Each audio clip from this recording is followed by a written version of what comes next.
सत श्री अकाल दोस्तों, मैं थोड़ा अपना विक्की। उम्मीद है कि तुम सारे वधिया ही होवोगे। अज आप पहली बारी ब्लॉग बनाने जा रहे हैं। जो ब्लॉग वधिया लग्या तो लाइक कमेंट करके जरूर दसो तो सबसक्राइब करना ना भूलियो। बैल आइकन जरूर दबाओ ताकि तुहानू नवी नवी वीडियोज़ की नोटिफिकेशन मिलती रहूगी।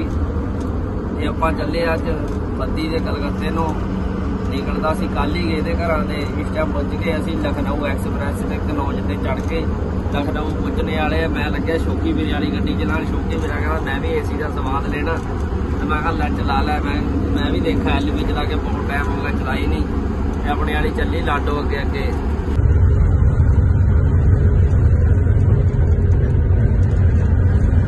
शौकी वीरे वाली गड्डी बड़ी सुरखी बनाई। शौकी वीरे ने बड़ी रीझ ना रखी। दिखाता ये भी क्लिप पाऊंगा ब्लॉग च।